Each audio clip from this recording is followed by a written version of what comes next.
Você está prestes a conhecer uma das figuras mais macabras e perturbadoras da história criminal dos Estados Unidos. Imagine uma enfermeira adorada pelos pacientes, sempre com um sorriso fácil que transformou seu ofício de cuidado em instrumento de morte. Imagine que essa pessoa, sob a alcunha doce de Jolly Jane, tinha uma ambição cruel a de matar mais pessoas indefesas do que qualquer homem ou mulher que já viveu. Este é o caso da enfermeira Jane Topa. Eu sou Luiz Belmonte, seja muito bem-vindo ao canal Você Sombrio e prepare-se, pois o que você vai ouvir vai abalar a certeza sobre quem cuidava de quem e sobre o limite entre confiança e o horror. Se você é fascinado por casos reais de crimes, inscreva-se, ative o sininho e acompanhe até o final, porque hoje vamos mergulhar fundo nessa história.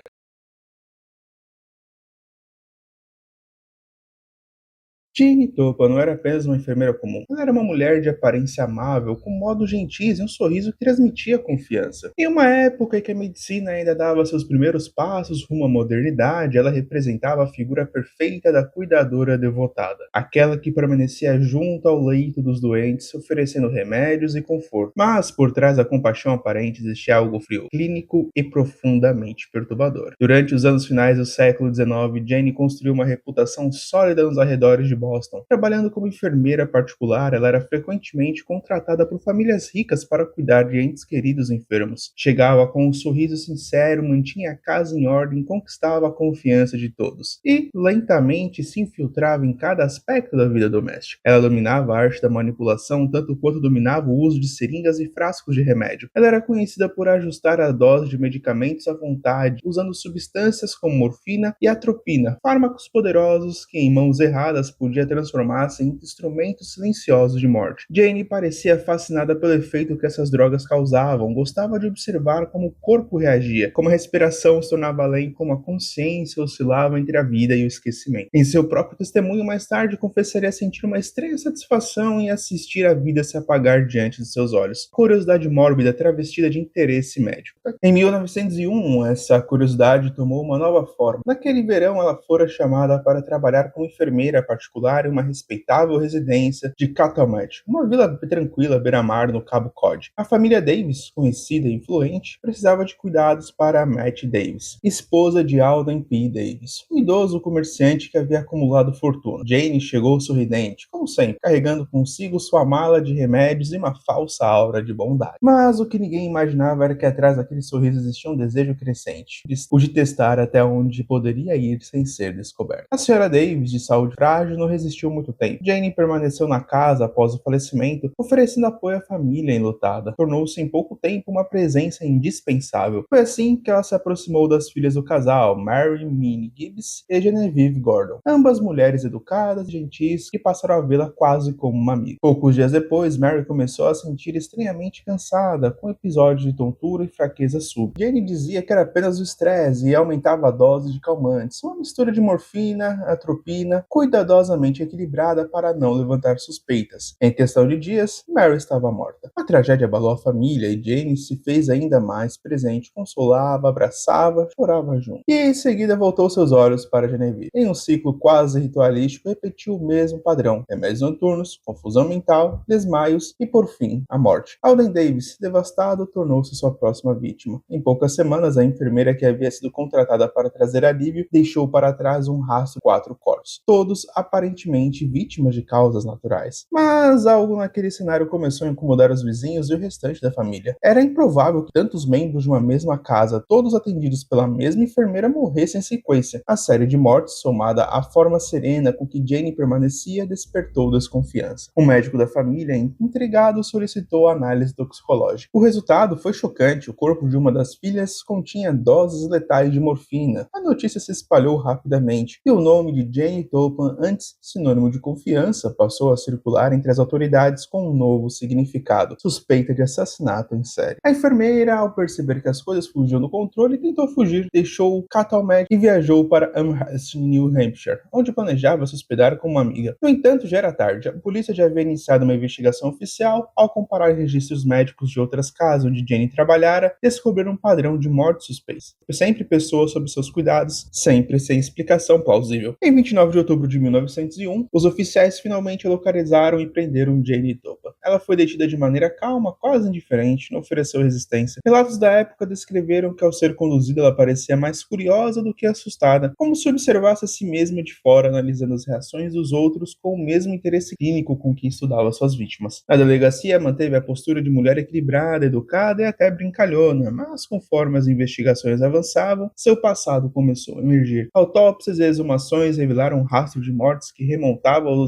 a anos anteriores. Jane parecia ter se escondido à vista de todos, matando de forma metódica, silenciosa e precisa. Aquela prisão marcou o fim de sua carreira como enfermeira e o início da queda de uma das mulheres mais mortais da história norte-americana. O caso abalou a confiança na profissão e chocou a opinião pública. Como alguém com acesso tão íntimo à vida e à morte pôde usar o cuidado como arma? Para muitos a resposta era incompreensível, para Jane era apenas o desfecho inevitável de uma curiosidade mórbida. O experimento havia terminado, e dessa vez ela própria era objeto disso. Jane Topa nasceu como Honora Kelly em 31 de março de 1854 na cidade de Boston, Massachusetts. Filha de imigrantes irlandeses pobres, ela veio ao mundo em meio à miséria e ao abandono no coração de uma América que, à época, olhava com desprezo para os recém-chegados da Irlanda. Sua mãe, Bridget Kelly, morreu de tuberculose quando Honora ainda era uma criança pequena, e o pai, Peter Kelly, era descrito pelos vizinhos como um homem perturbado, alcoólatra, violento e mentalmente instável. Há registros de que ele trabalhava como alfaiate, mas que ao longo dos anos mergulhou cada vez mais na insanidade. Há boatos sombrios de que em um surto teria tentado costurar as próprias pálpebras em um gesto que lhe rendeu o apelido cruel de Kelly o Louco. Sem mãe, sem estabilidade, com o pai entregue à loucura, o destino das filhas não poderia ter sido mais cruel. Em 1863, quando Honora tinha apenas 9 anos, ela e a irmã mais nova, Delia Josephine, foram enviadas ao Boston Female Asylum, um orfanato destinado a meninas abandonadas ou órfãs. Naquele ambiente frio e disciplinado, as crianças eram educadas para servir. Aprendiam a costurar, limpar e cozinhar. E ao atingir certa idade, eram cedidas como servas contratadas a famílias que buscavam mão de obra barata. Foi o início da transformação de Honora em outra pessoa. Aos 10 anos, a menina foi entregue à casa de Anne Topan, uma viúva respeitável de Lowell, Massachusetts. A partir desse momento, o nome Honora Kelly desapareceu e passou a se chamar Jane Topan, adotando o sobrenome da família que a acolheu, embora jamais tenha sido oficialmente adotada. Dentro da casa era uma criada, mas para os vizinhos parecia uma filha de criação. E talvez essa duplicidade tenha moldado desde cedo a mente fragmentada que mais tarde chocaria o mundo. Jane cresceu observando o contraste entre afeto e controle, entre a vida doméstica calma e o peso de ser de segunda categoria. Para alguns era uma jovem simpática e prestativa, para outros uma garota estranha, que mentia com naturalidade. Relatos da época descrevem uma menina inteligente mas manipuladora, que gostava de inventar histórias sobre a si mesma. Dizia ter família rica, pai viajante, até alegava ter parentes na China. Era uma mestra de moldar sua imagem conforme a situação, um talento que mais tarde se tornaria sua principal arma. Com o passar dos anos, Jane conquistou uma reputação de eficiência e carisma, o que a levou a buscar algo mais do que o destino reservado às criadas. Ela decidiu ser enfermeira. Em 1885, iniciou seu treinamento no Cambridge Hospital e ali, pela primeira vez, pôde exercer poder real sobre outras pessoas. Sua aparência afável e sua fala gentil cativavam pacientes e médicos, mas bastava um olhar mais atento para perceber algo fora do lugar. Jane parecia excessivamente fascinada pelo sofrimento. Enquanto outras enfermeiras se comoviam com a dor dos pacientes, Jane os observava com frieza clínica. Manipulava a dose de morfina e atropina, alterava registros, testava efeitos e se aproximava perigosamente do limite entre o cuidado e o controle total sobre a vida humana. Mesmo assim, sua inteligência a protegia. Quando surgiam suspeitas, ela sempre tinha uma explicação convincente. Um erro de dosagem, um corpo frágil, um diagnóstico equivocado. E as mortes continuavam. Em 1889, após indicações e bons elogios de alguns médicos, Jane conseguiu algo que muitas enfermeiras da época jamais alcançaria: uma vaga no Massachusetts General Hospital, um dos mais respeitados do país. Pareceu o início de uma carreira promissora, mas ali, longe da supervisão constante, cercada de novos pacientes, suas tendências mais sombrias afloravam com força. Ela começou a faltar aos turnos e manipular prontuários e a ser vista nas enfermarias em horários estranhos, mexendo em frascos de medicamentos sem justificativa. Em 1890, foi finalmente demitida, sem diploma e sem recomendações formais. No entanto, essa demissão, que deveria ter sido o fim de sua carreira, acabou se tornando a chave que libertou seus impostos assassinos. Livre da disciplina hospitalar, Jane passou a atuar como enfermeira particular, contratada a famílias que buscavam cuidados personalizados para doentes e idosos. Agora ela estava no ambiente perfeito. Casas isoladas, pacientes vulneráveis e nenhuma supervisão. Ali, a enfermeira exemplar tornou-se uma predadora silenciosa, testando drogas, observando reações e sentindo prazer ao acompanhar a morte lenta e inevitável de suas vítimas. Para ela, a enfermagem havia deixado de ser um trabalho, tornara-se um experimento pessoal sobre o poder e o controle. Cada nova vítima, Jane não apenas estudava efeitos químicos das drogas, ela experimentava o êxtase mórbido de ver a vida escapar de um corpo sob seus cuidados. E foi nesse abismo psicológico que Honora Kelly desapareceu de vez e Jenny Topan, a enfermeira assassina, nasceu. A carreira de morte de Jane Topano começou como um grito, mas com um sussurro, o som de uma seringa sendo preparada, de um frasco sendo aberto no silêncio de um quarto hospitalar. Ela não empunhava armas nem deixava rastros de violência, seu método era o mesmo instrumento que deveria salvar vidas, a medicina. Nos corredores do hospital de Cambridge, entre 1887 e 1890, Jane começou seus experimentos. Ela observava pacientes idosos, frágeis e dependentes de suas mãos e via neles algo mais do que doente. Via oportunidades. Com a desculpa de testar combinações de medicamentos, alterava as doses de morfina e atropina, provocando reações intensas, ataques, paralisias e, por fim, a morte. Mas o mais perturbador não era o ato em si, e sim o olhar clínico e curioso com o que o fazia. Jane observava o que chamava de transição da vida para a morte, com um fascínio quase científico. Ela queria ver o corpo se entregar, queria entender o limite entre o último suspiro e o vazio. Alguns sobreviventes contaram histórias inquietantes. Uma delas, Amelia Finney, recordou-se que após receber um remédio administrado por Jane, começou a perder os sentidos. Em meio à confusão, viu a enfermeira deitar-se ao seu lado e abraçá-la, murmurando palavras carinhosas. Amelia acordou horas depois, viva, mas com a sensação gelada de ter estado à beira de algo que não compreendia. Esse episódio mais tarde seria lembrado como o indício mais precoce de uma mente que misturava morbidez, desejo e poder. Durante anos, os casos se repetiram, as mortes eram registradas como naturais, falência cardíaca, AVC, insuficiência respiratória. Nenhum médico desconfiava da enfermeira de sorriso gentil e voz doce. Afinal, quem suspeitaria da mulher que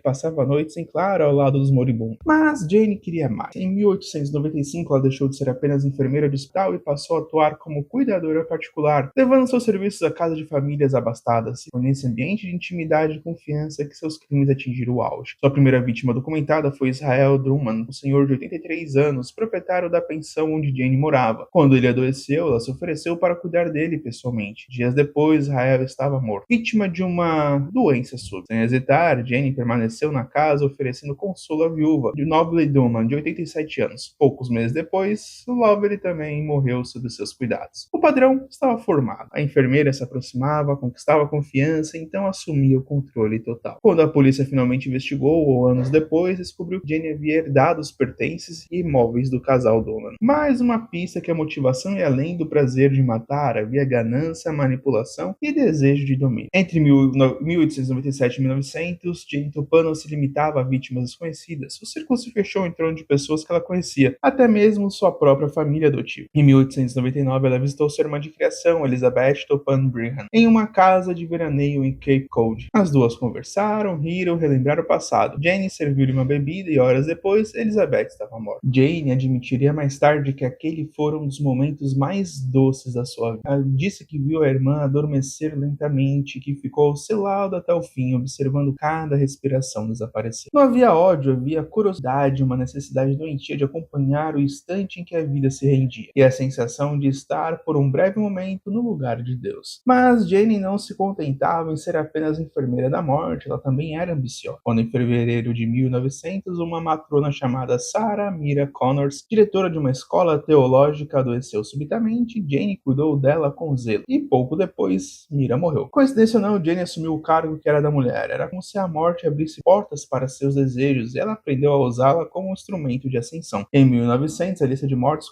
começou a chamar a atenção em Cambridge. Amigos e conhecidos que haviam passado por suas mãos sucumbiam de forma parecida, sintomas rápidos, delírios, paradas cardíacas. Mas a enfermeira sempre estava ali, pranteando, oferecendo conforto e até chorando nos funerais. Ela era o anjo que conduzia suas vítimas ao descanso, e ninguém via o demônio que existia por trás daquele sorriso. O caso que marcou sua ruína veio em 1901 na casa da família de Ellen Peace, em Cattlemet, região costeira de Massachusetts. Jane foi contratada para cuidar de Mirs Davis, uma senhora enferma. A mulher morreu pouco depois e Jane, sempre prestativa, se ofereceu para permanecer na casa, ajudando a família durante o luto. Em questões de semanas, Alden Davis, o patriarca, e suas filhas Mary, Minnie Gibbs e Genevieve Gordon adoeceram misteriosamente morreram um a um. Dessa vez, o destino de Jane começou a se desfazer, os familiares desconfiaram, as mortes eram rápidas demais, similares demais. O médico local solicitou autópsia, exame toxicológico, o resultado foi claro: morfina no organismo das vítimas. A casa foi tomada por investigadores e os corpos exumados e as peças começaram a se encaixar. As coincidências se multiplicavam e o nome de Jane Toppan apareceu em mais de uma dezena de certidões de óbito. Quando foi confrontada pela polícia, ela manteve a calma, negou com serenidade, mas as investigações descobriram que por onde passava, as pessoas morriam. E em 29 de outubro de 1901, Jane foi presa em Amherst, em New Hampshire, pondo fim a uma carreira de assassinatos que havia se disfarçado de caridade. Mais tarde, em interrogatório, Jane confessaria 31 mortes, mas afirmou que o número real era muito maior. Alguns investigadores acreditam que suas vítimas possam ter ultrapassado 100 pessoas. E em uma das frases mais frias já registradas em um tribunal americano, ela declarou, abre aspas, minha ambição era matar mais pessoas em defesa de qualquer homem ou mulher que já viveu, fecha aspas. Suas vítimas eram quase sempre pessoas vulneráveis, idosos, enfermos, dependentes, gente que havia como anjo de compaixão. Ela os envenenava lentamente e às vezes assistindo com deleite os efeitos do veneno. Externamente era a enfermeira ideal, sorridente, paciente, generosa. Internamente, uma mulher que via no sofrimento alheio um tipo de prazer que não se pode descrever. Quando questionada se sentia remorso, Jane respondeu com frieza, abre aspas, não detecto a menor reverência por aquilo que fiz, fecha aspas. Essas palavras selaram para sempre o lugar na história. A enfermeira que transformou o ato de cuidar em um ritual de descanso. As mortes sucessivas da família Davis levantaram finalmente as suspeitas que por anos haviam passado desapercebidas. O padrão era inquietante demais para ser ignorado, pessoas aparentemente saudáveis, sob os cuidados da enfermeira Jane Toppan, falecendo subitamente sem causas claras. Quando a polícia decidiu agir, a verdade emergiu como uma força de um pesadelo. Corpos foram exumados e os exames toxicológicos confirmaram que poucos ousavam acreditar. Havia morfina e atropina em quantidades fatais. A doce enfermeira Jolly Jane foi presa em 29 de outubro de 1901, surpreendendo a comunidade em Massachusetts, que viu nela uma mulher educada, afável e dedicada aos doentes. Enquanto aguardava julgamento no condado de Barnstable, Jane exibia uma calma perturbadora, conversava com os guardas, ria durante os interrogatórios e, em alguns momentos, parecia se orgulhar da engenhosidade de seus métodos. Em 1902, uma equipe de médicos alienistas, termo usado na época